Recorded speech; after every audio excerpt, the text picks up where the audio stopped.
नमस्कार दोस्तों, अवधि क्लास में आप लोगों का स्वागत है। तो ये हमारे एग्रीकल्चर एग्रोनॉमी के 500 MCQ का थर्ड लेक्चर है, यानी कि पार्ट 3 है, जो कि आज हम इसको देखने वाले हैं। और आप लोग को कुछ ऐसी एडवाइस देंगे जो कि जब तक आप कॉम्पिटिटिव एग्जाम की तैयारी करते रहेंगे तब तक आपको काम आएंगे, तब तक आप लोगों को काम आता रहेगा। और जो यूपी कैडेट है, यूपी कैडेट में जो मैं पढ़ा रहा हूँ, जितना भी मैं, जैसे कि हर एक सब्जेक्ट का लगभग मैं तुम्हें 700 प्लस क्वेश्चन कराऊंगा, 700 प्लस क्वेश्चन कराऊंगा हर एक सब्जेक्ट का, चाहे जो सब्जेक्ट हो। तो जो 700 MCQ है इसी से आएगा। बाकी जो जीएस है, सिर्फ जीएस जो है बाहर से आता है, बस बाकी सारा का सारा बुक से ही आता है, सिलेबस से आता है। जो हम 9, 10, 11, 12 में पढ़ चुके हैं वही आता है। बाकी कोई बाहर से क्वेश्चन नहीं, अगर बाहर से आएगा तो सिर्फ जीएस का आएगा। इसी को जो बुक है ना, इसी से हम पढ़ा रहे हैं, समझ लीजिए। जो बुक से ही आता है और जो हम क्वेश्चन करा रहे हैं ये काफ़ी इंपॉर्टेंट क्वेश्चन है। और मैं 600-700 क्वेश्चन, 800 क्वेश्चन, बहुत ज़्यादा क्वेश्चन दूंगा। सिर्फ आप लोग ना एक मोटी जो 120 या 100 रुपये की मिलेगी, एक स्पाइरल नोट्स ले लीजिए। उसी में ना, जैसे इलाहाबादी सफ़ेदा प्रजाति है, किसकी प्रजाति है सबको पता है। तो ना इलाहाबाद जो सफ़ेदा प्रजाति है, इसको आप लिख दिए आंसर लिख दीजिए, उत्तर या आंसर लिख दीजिए। तो आपको जब कॉम्पिटिटिव एग्जाम की तैयारी करेंगे, जब एग्जाम आएगा ना, तो सिर्फ एक बार रिवीजन करना रहेगा, जिससे रिवीजन करने में आसानी हो जाएगी। तो ये है गाइड। तो अगर हम बात करें कि जो इलाहाबाद सफ़ेदा प्रजाति है, तो सबको पता है कि इलाहाबाद सफ़ेदा जो अमरूद की प्रजाति है। उसके बाद किस फल की काट छाँट ग्रीष्म ऋतु में करते हैं। किस फसल की काट छाँट को क्या कहते हैं? काट छाँट को प्रूनिंग कहते हैं। काट छाँट को प्रूनिंग कहते हैं। किस फसल में करते हैं? सेब, बेर, आड़ू या फिर आम। तो किस फसल में करते हैं? सोचो, मतलब थोड़ा सा दिमाग लगाओ कि किस फसल में हो सकता है प्रूनिंग, किस फसल में हो सकता है। जो झाड़ झक्कर वाला पेड़ होगा, जिसमें झाड़ी ज़्यादा होती है, जिसमें शाखाएँ ज़्यादा होती है, उसी का जो है उसी में प्रूनिंग करेंगे, उसी में प्रूनिंग के लिए करेंगे, यानी कि कटाई छटाई करेंगे उसी में। तो किस में कर सकते हैं? तो हमारा बेर में कर सकते हैं ना। तो हमारा ऑप्शन बेर ही हो जाएगा सही। स्पंजी ऊतक, जो स्पंजी ऊतक होता है, स्पंजी ऊतक मतलब एक बीमारी होती है। जैसे स्पंजी ऊतक आम की कौन सी किस्म की गंभीर समस्या है? किस किस्म की गंभीर समस्या है? हमारा अल्फांसो, पहले इधर है ऑप्शन बी अल्फांसो, या फिर लंगड़ा, या फिर नीलम, या बॉम्बे ग्रीन। तो आम की कौन सी किस्म का समस्या है, गंभीर समस्या है? किसकी गंभीर समस्या है? तो किसी गंभीर समस्या है ये अल्फांसो का। हमारा राइट ऑप्शन हो जाएगा अल्फांसो। स्पंजी ऊतक मतलब इस क्वेश्चन रिपीट हो गया, दोनों क्वेश्चन एक ही है। उसके बाद निम्नलिखित में कौन सी नियमित फलत वाली किस्म है? यानी कि जो लगातार फल देती है। दशहरी, मल्लिका, लंगड़ा, अल्फांसो। जो लगातार फल देती है उसे नियमित फलन कहते हैं। फिर एक, और जो एक वर्ष गैप करके यार तो एक जान लो एक बार फल दिया, इस मतलब 2025 में फल दिया, 2025 में फल आया, 2026 में नहीं आया, फिर 2027 में आया। तो जो ऐसा देता है इसी एकांतर फलन कहते हैं। एकांतर फलन, एक वर्ष का गैप एकांतर फलन कहते हैं, यानी कि एक सीजन का गैप। तो इसका राइट ऑप्शन क्या होगा? दशहरी, मल्लिका, लंगड़ा, अल्फांसो। इसका राइट ऑप्शन हो जाएगा मल्लिका। एक याद कर लीजिए ना कि डीएनए होता है, डीएनए मतलब ये हो गया दशहरी हो गया। और जो यन है ये नीलम होता है। ये काफ़ी इंपॉर्टेंट है, यूपी कैडेट में 4 नंबर दिला कर जाएगा। ये जो बता रहा हूँ, ये नीलम हो गया, ये अम्रपाली हो गया। जो ये अम्रपाली याद कर लीजिए ना, तो पूछेगा कि अम्रपाली किसका संकरण है, किसका क्रॉस है।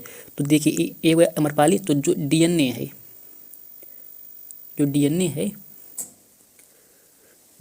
समझ लो कि डीएनए मतलब डी हो गया दशहरी, नीलम और ये अम्रपाली। तो हम लिखेंगे पहले यहाँ पर ए, ये हो गया अम्रपाली, दशहरी गुड़ी नीलम का क्रॉस है। अगर पूछेगा दशहरी जो अम्रपाली किसका क्रॉस है, तो दशहरी गुड़ी नीलम का क्रॉस है। दशहरी गुड़ी नीलम का क्रॉस है जो अम्रपाली होता है। दशहरी गुड़ी नीलम का क्रॉस है। ये हमेशा पूछा जाता है, लगभग 4 नंबर में पूछा जाएगा। काफ़ी महत्वपूर्ण प्रश्न है। पपीता की व्यावसायिक प्रसरण की विधि, यानी कि उसका प्रोपागेशन कौन है, व्यावसायिक प्रोपागेशन कौन है पपीता का। तो जो पपीता का व्यावसायिक प्रोपागेशन होता है किसके द्वारा होता है? कलम द्वारा, बीज द्वारा, कलिकायन द्वारा या फिर गुटी द्वारा? तो बीज द्वारा होता है पपीता का व्यावसायिक प्रसरण या फिर प्रोपगेशन। तो निम्नलिखित में से कौन सी अंगूर के प्रवर्धन की विधि है? कौन सी अंगूर के प्रवर्धन की विधि? कलिकायन, कठोर काष्ठीय कलम, गुटी, पैचबंद, या इसे मतलब पैचबंद भी कहते हैं जैसे, और कलिकायन, पैचबंद कलिकायन। तो इसका राइट ऑप्शन हो जाएगा कठोर काष्ठ कलम का जो है राइट ऑप्शन हो जाएगा कठोर काष्ठ कलम, ऑप्शन बी। पनामा रोग, ये पनामा रोग है, ये पनामा रोग है। अरे यार, पनामा रोग, ये काम ही नहीं कर रहा है। जो पनामा रोग होता है ये किस फसल में लगता है? किस में लगता है? ऑप्शन ए अमरूद, केला, पपीता या फिर बेर में। जो पनामा रोग है ये हमारा केले का मुख्य रोग है, केले का काफ़ी मतलब गंभीर रोग लगता है। और एक मालभोग एवं अल्पना जातियाँ हैं। मालभोग एवं अल्पना प्रजाति किसकी है? लीची, बेर, केला या फिर जामुन। तो किसकी है? मालभोग एवं अल्पना प्रजाति किसकी है? तो इसका जवाब अगर मैं कमेंट भूल बताने के लिए, तो मुझे लग रहा है कि पहली बार सुन रहे हो, तो चलो मैं ही बता देता हूँ। ये केला की प्रजाति है, मालभोग व अल्पना, ये केला की प्रजाति है। उसके बाद केले की बौनी किस्मों की अनुमोदित दूरी कितनी है? मतलब केले की जो अनुमानित दूरी है ये अनुमानित है, अनुमोदित लिखा है, ये अनुमानित है। अनुमानित दूरी है कितनी होती है केले की? जो केले की अनुमानित दूरी होती है 1.8 से 2 मीटर, ऑप्शन सी। केले के प्रवर्धन के लिए, केले के जो शकर्स होता है इसका मतलब प्रवर्धन किसे करते हैं? प्रोपोगेशन किसे कहते हैं? प्रोपोगेशन, जो प्रोपोगेशन होता है ये शक्कर से करते हैं। और शक्कर का वजन कितना? शक्कर का आदर्श वजन होता है 5 से 725 ग्राम होता है शक्कर का आदर्श वजन। ये पूछा जाता है शक्कर का वजन कितना होता है और कितने माह का होना चाहिए? जो शक्कर है वो कितने माह का होना चाहिए? तो 3 से 4 माह का होना चाहिए शक्कर। वो अवांछित शक्कर हटाने को क्या कहते हैं? सकरिंग, कटिंग, डिसकरिंग या प्रूनिंग। जो काट छाट को प्रूनिंग कहते हैं। उसके बाद डिसकरिंग जो अवांछित शर्करा को हटाना कहते हैं। तो हमारा राइट ऑप्शन हो जाएगा सी, सा वाला। अवांछित शक्कर को हटाना डिसकरिंग कहलाता है। उसके बाद आम की कौन सी किस्म अक्टूबर माह में फल देती है? आम की कौन सी किस्म अक्टूबर माह में फल देती है? कौन? चौसा, फजली, निरंजन और फिर मल्लिका। तो कौन सी फल देती है कौन सी माह में? अक्टूबर माह में कौन सी फल देते हैं? तो निरंजन, इसको याद करें, निरंजन। उसके बाद नीलम, अभी बताया था ना DNA। तो नीलम गुड़े दशहरी के संकरण से आम की कौन सी जाति विकसित की गई है? आपकी कौन सी जाति विकसित की गई है? तो मल्लिका। कौन सी विकसित की गई है? ऑप्शन सी, मल्लिका। दशहरी गुड़े नीलम के संकरण से विकसित जाति कौन? लिखेंगे पहले दशहरी, DNA यानी कि अम्रपाली। तो जो दशहरी गुड़े नीलम है कौन सी जात विकसित की गई है? तो अम्रपाली विकसित की गई है, ऑप्शन नंबर सी राइट हो जाएगा हमारा। उसके बाद अगर हम बात करें अमरूद में, जो अमरूद होता है, अमरूद में मृग बहार, जो मतलब मृग बहार होता है ना, तो फसल के फूल किस माह में आते हैं? जो मृग बहार होता है उसके फसल के फूल किस माह में आते हैं? तो फरवरी, मार्च, जून, जुलाई या फिर अक्टूबर, नवंबर, या इनमें से कोई नहीं। तो किस माह में फूल आते हैं? तो वो आते हैं जून जुलाई में फूल आते हैं। उसके बाद गमोसिस रोग संबंधित है। गमोसिस रोग किससे संबंधित है? ये यूपी कैडेट की दृष्टि से काफ़ी महत्वपूर्ण प्रश्न है। जो गमोसिस रोग है ये किससे संबंधित है? तो यूपी कैडेट के लिए काफ़ी इंपॉर्टेंट है और बोर्ड में भी आएगा, 1 नंबर के लिए बोर्ड में भी आता है। तो किससे संबंधित है? ऐसा पूछा जाएगा कि ऐसा पूछा जाएगा ना कि जो गमोसिस रोग होता है ये किस में लगता है, या फिर नींबू वर्गीय फलों का प्रमुख रोग क्या है। तो आप या तो एंथ्रेक्नोज लिखोगे या तो लिखोगे गमोसिस, जो कि गमोसिस नींबू वर्गीय फलों में बहुत लगता है, काफ़ी महत्वपूर्ण मतलब काफ़ी इंपॉर्टेंट है, काफ़ी भयानक रोग है नींबू वर्गीय में। तो अलैंगिक प्रजनन, जो अलैंगिक प्रजनन की विधि, जो अलैंगिक प्रजनन होती है यानी कि बाइसेक्सुअल, तो आलिंगिया कहते हैं, बाइसेक्सुअल आलिंगी कहते हैं। तो प्रजनन की सबसे सस्ती व प्रचलित विधि है, तो कौन सी है सबसे सस्ती और प्रचलित विधि, आम, नींबू, केला या फिर सेब। तो कौन सी सबसे सस्ती और सबसे प्रचलित विधि, नींबू में, लैंगिक प्रजनन नींबू में की जाती है। उसके बाद बाढ़ग्रस्त क्षेत्र में आप निम्न में से किस फसल को रोपित करेंगे।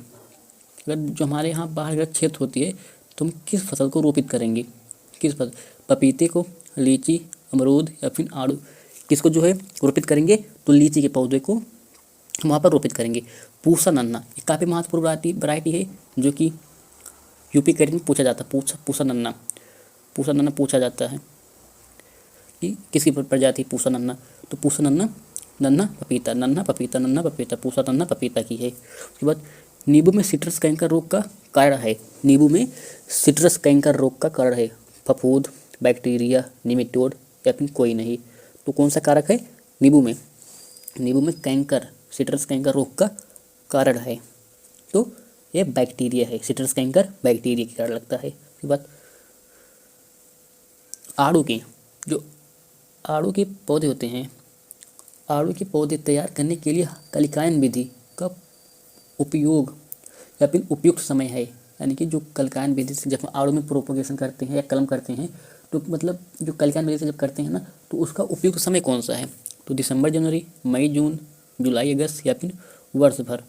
तो इसका उपयुक्त समय कौन सा है, तो मई जून। तो अधिकतर जो है ना फसल को मई जून ही होता है, मई जून या जून जुलाई, तो इसमें मई जून इसका राइट ऑप्शन हो जाएगा। सपरिवर्तित अग्रणी विधि, तो या फिर मॉडिफाइड लीडर सिस्टम एक कैटेट में जान तो कैसे पूछा जाएगा, कैटेट में जो ये मॉडिफाइड लीडर विधि है ना, ऐसा नहीं लिखा जाएगा, सिर्फ लिख देगा MLS, जो MLS है ना, किस फसल में पेड़ का कृंतन करने के लिए अपनाई जाती है, किस फसल में पेड़ को कृंतन करने के लिए अपनाई जाती है। तो ऑप्शन देगा आड़ू, सेब, बेर या फिर लीची। तो किस विधि में अपनाई जाती है, किस फसल में अपनाई जाती है, तो सेब में अपनाई जाती है। कौन सी विधि, MLS, मॉडिफाइड लीडर सिस्टम। उसके बाद भारत में शुष्क क्षेत्रों के लिए, जो शुष्क क्षेत्र होते हैं कि फलों के अंतर्गत प्रथम स्थान किस राज्य का है। जो शुष्क क्षेत्र होते हैं उन फलों के लिए प्रथम स्थान किस राज्य का है।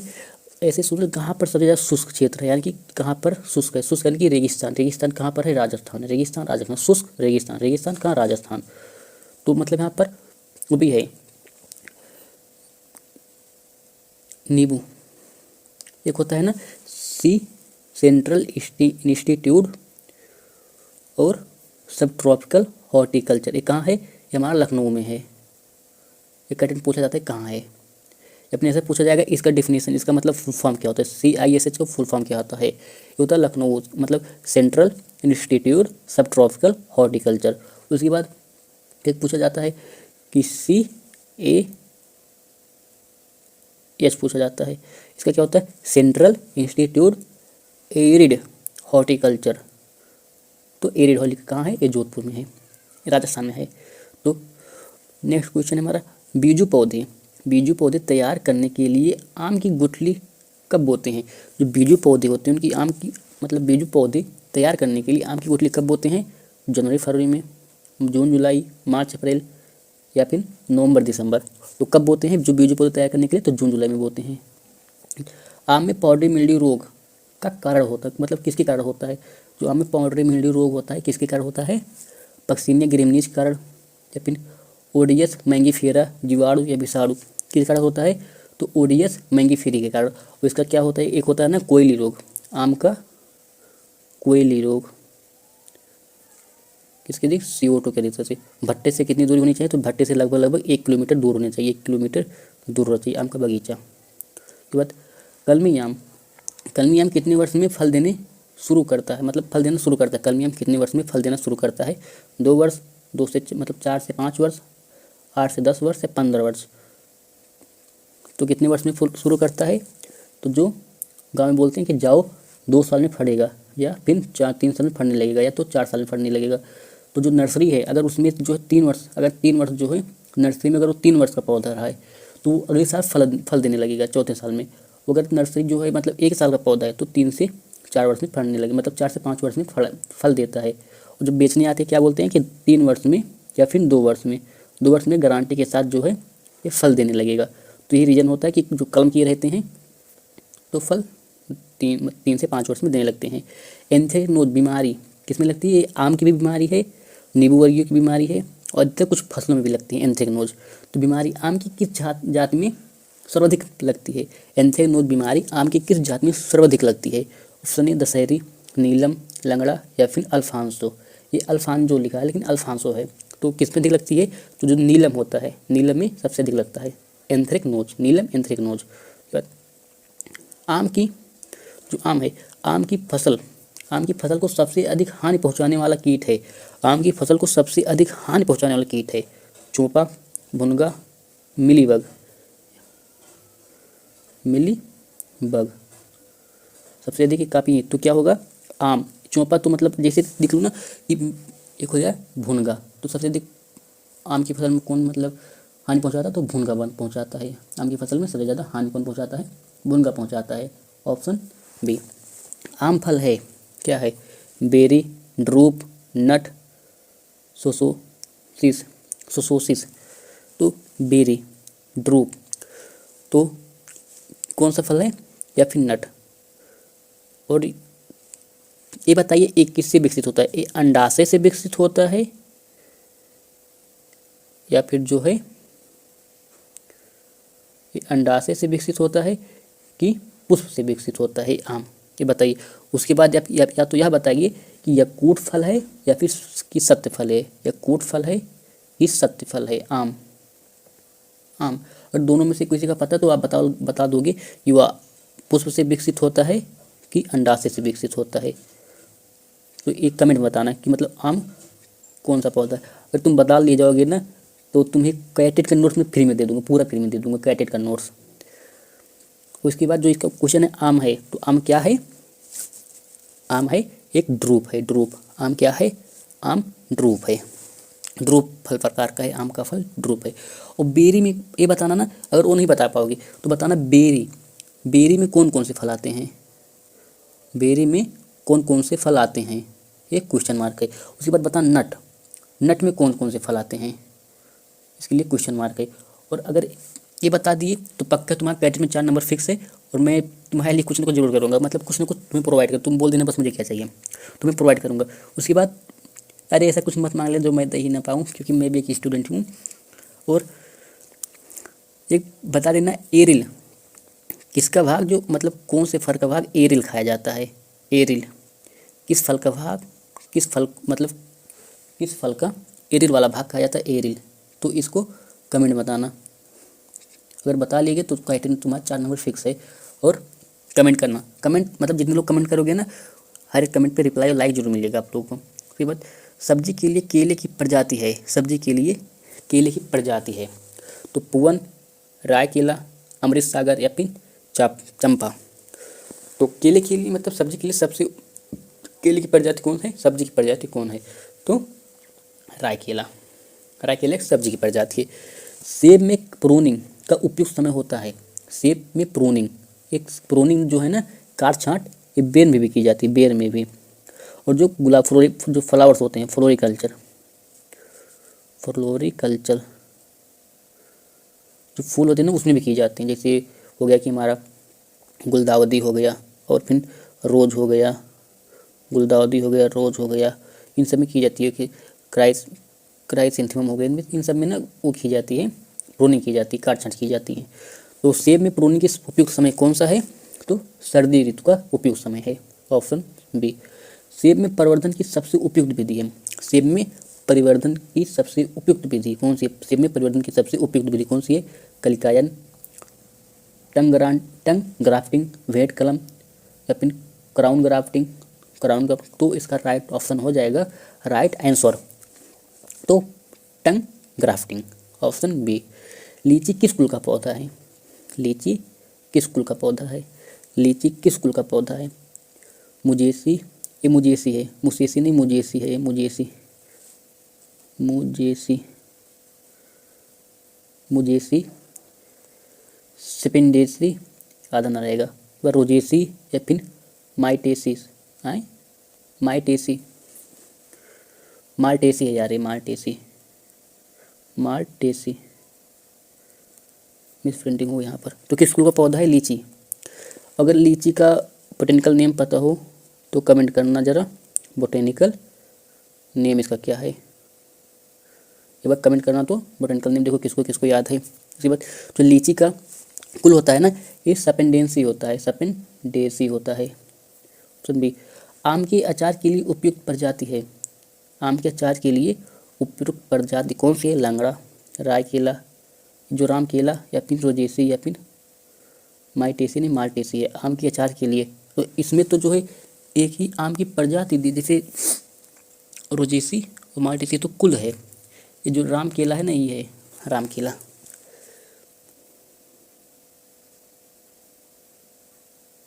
उसके बाद एक राम केला, एक राय केला। उसके बाद आड़ू का, आड़ू जो है आड़ू मतलब आड़ू प्रसरण की सबसे सफल और लोकप्रिय विधि है। आलू यानी कि आड़ू की प्रोपोगेशन की सबसे सफल और लोकप्रिय विधि कौन सी है? ग्राफ्टिंग, वलय, कलिकायन, भेंट कलम या कर्तन। तो जो आड़ू है इसकी सबसे प्रिय विधि कौन सी है प्रोपोगेशन की? तो वलय कलिकायन। सेंट जोन स्केल कीट किस फसल में हानि पहुंचाता है? काफ़ी इंपॉर्टेंट है, कैडेट की दृष्टि है, एमपी है, कैडेट की दृष्टि। किस फसल में हानि पहुंचाता है? लीची, सेब, अनार या फिर बेर में। तो किस फसल में? सेन जोन, तो सेन जोन बेर। यहाँ पर हो गया सेन, यहाँ पर हो गया सेब, तो सेन जेन बेर सेब में पहुंचाता है हानि। उसके बाद स्वररूपा, ये काफ़ी इंपॉर्टेंट वैरायटी है।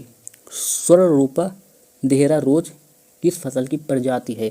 केला, लीची, सेब, अमरूद। तो किस फसल की प्रजाति है? स्वररूपा देहरा रोज, तो यह है लीची की प्रजाति है। कैटेन में पूछा जाता है, एक बार कैटेन पूछा गया था, कैटेन में पूछा गया था कि स्वररूपा किसकी प्रजाति है, तो हो जाएगा लीची की।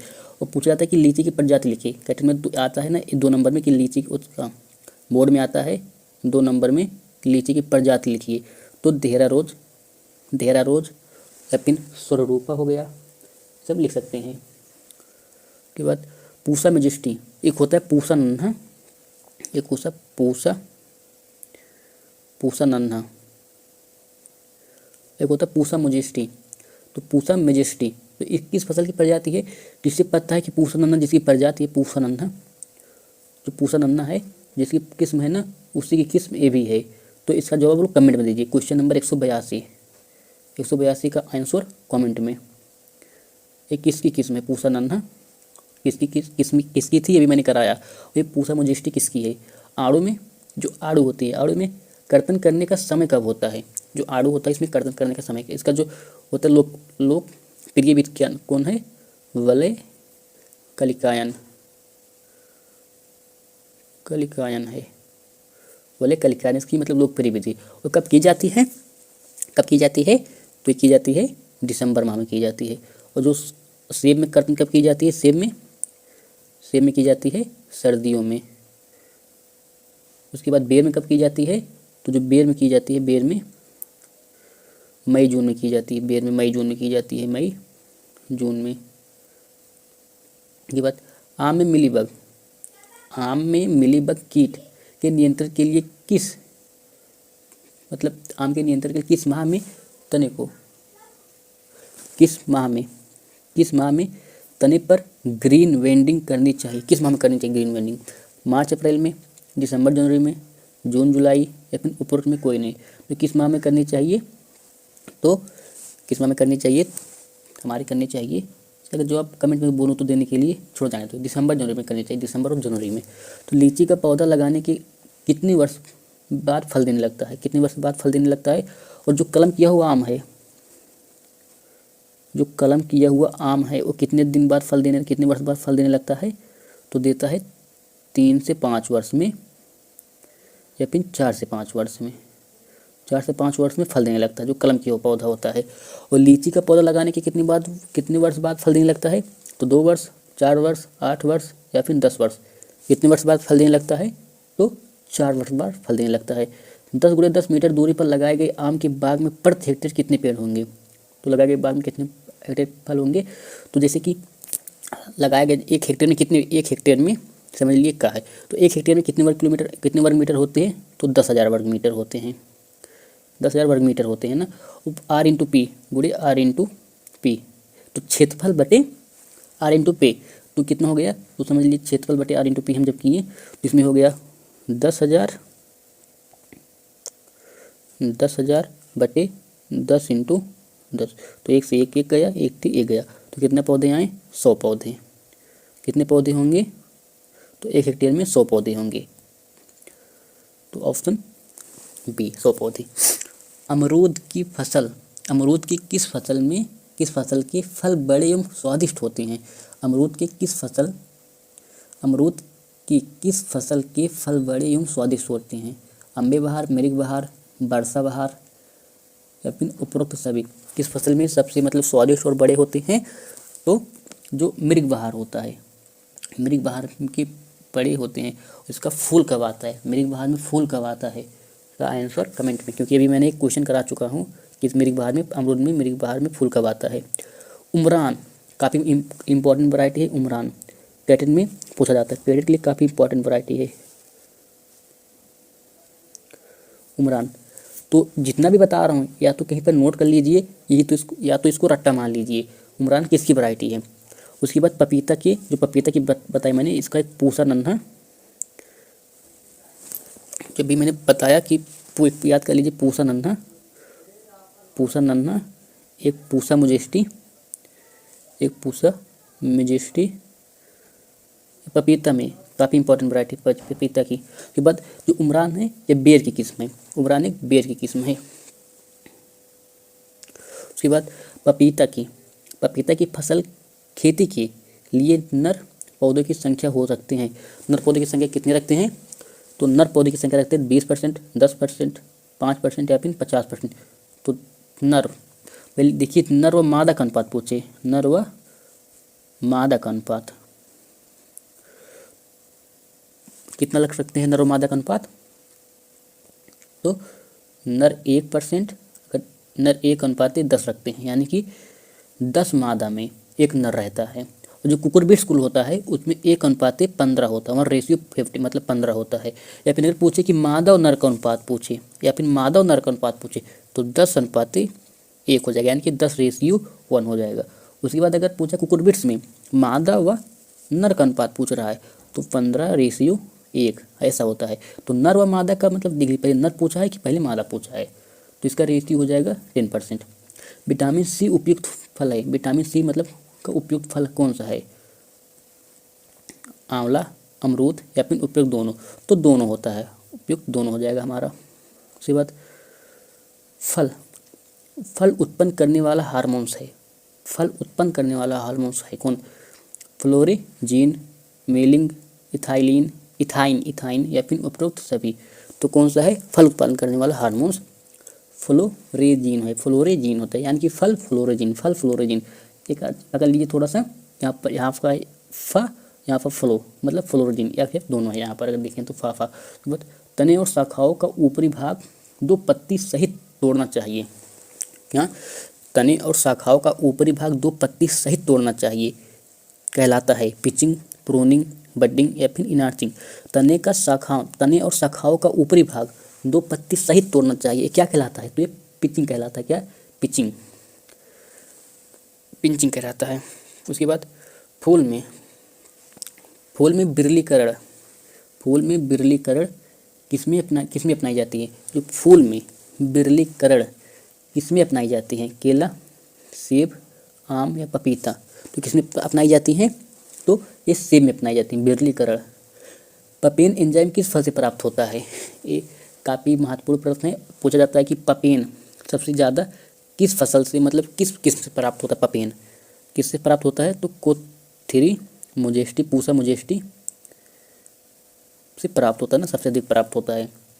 तो पपेन इस, जब मैंने राइट किस बता दिया है तो आप ये बताइए कि मतलब कौन इसका राइट ऑप्शन कौन हो जाएगा। तो कमेंट में लिख दीजिए कुछ, एक प्यारा सा कमेंट, 2-3 कमेंट कर दीजिए करिए, प्यारा सा कमेंट कर दीजिए करिए, क्योंकि काफ़ी मेहनत लगती है यार भाई। उसके बाद आम में सबसे अधिक कौन सा विटामिन पाया जाता है? आम में सबसे अधिक कौन सा विटामिन पाया जाता है? Vitamin B, vitamin A, vitamin C, vitamin D? तो जब आम कच्चा रहता है, वो खट्टा रहता है, तो विटामिन सी भी उसमें पाया जाता है। जब आम खट्टा रहता है तो उसमें विटामिन सी भी पाया जाता है। और जब पक जाता है, जब आम पक जाता है तो उसमें विटामिन ए मिलता है। तो ये बात, लीची फल है, लीची फल है। तो अभी मैंने बोला था कि नट मतलब नट प्रकार का किसका फल है, और फिर आम किस फल है? आम सत्य फल है कि असत्य फल है, जो आम पूछा था। तो अगर उन सबका जवाब पता है तो ठीक है, कमेंट बॉक्स में बताइए। नहीं तो जो अगला क्वेश्चन है मैं बता दूंगा, या तो कमेंट बॉक्स में बोल दीजिए कि मुझे नहीं आ रहा है, तो तुरंत कमेंट कर दीजिए। या मत लिखिए, देखिए कि वीडियो को ख़त्म होने के बाद, वीडियो को पूरा देखने के बाद हम कमेंट करेंगे, तो ऐसा मत कीजिए। साइट्रिक अम्ल पाया जाता है, जो साइट्रिक अम्ल पाया जाता है ये खट्टे फलों में पाया जाता है। तो किसमें? आम में, सेब में, आम में, नींबू में या फिर अमरूद में? जो साइट्रिक अम्ल, जो जितना खट्टा रहे, खट्टा तो आम भी होता है हमारा जब कच्चा रहता है, हो अमरूद भी थोड़ा बहुत होते हैं, जिसमें विटामिन सी पाए जाते हैं। तो जो साइट्रिक अम्ल है ना, ये नींबू में पाए जाते हैं, नींबू और के फलों में साइट्रिक अम्ल पाए जाते हैं। उसके बाद किस फल को उष्ण एवं उपोष्ण दोनों जलवायु में उगाया जा सकता है? किस फल को उष्ण एवं उपोष्ण जलवायु में दोनों में उगाया जा सकता है? उष्ण एवं उपोष्ण, आम, कटहल, केला या फिर उपरोक्त सभी? तो सभी, जो सभी है ना, तीनों फल इन तीनों को उपोष्ण जलवायु में, दोनों में उगाया जा सकता है, दोनों मौसमों में। नींबू का पौधा फल देता है कितने वर्ष बाद फल देता है? तो एक लीची का कितने दिन बाद देता है? लीची के कितने वर्ष बाद? लीची का 4, कलम किया हुआ आम का, जो कलम किया हुआ आम कितने दिन बाद फल देता है? 4 से 5 वर्ष में। वैसे ही नींबू का पौधा कितने वर्ष बाद फल देता है? तो 4 से 5 वर्ष बाद ये भी फल देने लगता है। उसके बाद कर्तनों में अधिक एवं शीघ्र जल निकलने के लिए इस हार्मोन का प्रयोग किया जाता है। कर्तनों में जल्दी एवं शीघ्र जल निकलने के इस हार्मोन का प्रयोग किया जाता है। तो इसका AA का, NAA का या फिर GA का? तो इन तीनों रसायनों का प्रयोग किया जाता है जल्दी जड़ निकलने के लिए। और यार भाई मतलब इतना मेहनत करता हूँ आप लोगों के लिए, इतना 400 प्लस क्वेश्चन रहता है। टारगेट क्या रखता हूँ? 500, जो कि मैं 500 नहीं, 500 से ज़्यादा, कम से कम 700 से 800 क्वेश्चन कराऊंगा, जो कि आप लोगों को ना बिना कोचिंग के ही एक सब्जेक्ट तैयार हो जाएगा। सिर्फ आप लोग ध्यान से देखिएगा। और फिर मैं तो ये कहूँगा कि आप लोग एक स्पाइरल वाली बुक लीजिए, 100-120 की आएगी। उसमें जो भी इंपॉर्टेंट है, जैसे करेला जाति है, मतलब करेला किसकी जाति है? तो करेला जो है ना, ये किसकी जाति है? तो करेला एक अमरूद की जाति है। मैं सोचा कि करेला है तो करेले की जात रहेगी। तो ऐसे जो क्वेश्चन है ना, ये सब आप लोग ना एक नोट कर लीजिए, एक बुक में नोट कर लीजिए, जिससे आपको ना जब पेपर आए, या चाहे यूपी कैडेट हो, चाहे या किसी एग्जाम, कॉम्पिटेटिव एग्जाम की तैयारी कर रहे हो, तो जो उसमें ना सिर्फ एक बार एक सरसी निगाह से पढ़ लोगे, उसके बाद एक बार जब रिवीजन करोगे तो काफ़ी हेल्पफुल रहेगा आप लोगों के लिए। सिर्फ मेरा कोई फ़ायदा नहीं, सिर्फ आप लोग कमेंट कर दीजिए करिए, और फिर एक लाइक कर दीजिए यार, उतना बहुत है। उसके बाद पपेन तैयार किया जाता है, पपेन तैयार किया जाता है किससे? पपीते से तैयार किया जाता है। अभी जो मैंने क्वेश्चन पूछा था पपेन किससे तैयार किया जाता है, आप लोग देख लीजिए, पपेन पपीते से तैयार किया जाता है। उसके बाद फिर यहीं पर वीडियो एंड करते हैं, मिलते हैं फिर अगली बार। हमारा क्वेश्चन चौथे वीडियो में 300 प्लस हो जाएगा क्वेश्चन। तो चलिए, धन्यवाद, मिलते हैं अगले वीडियो में। जितने भी क्वेश्चन है आप लोग एक बार देख लीजिएगा अच्छे से, और जो क्वेश्चन पूछा हूँ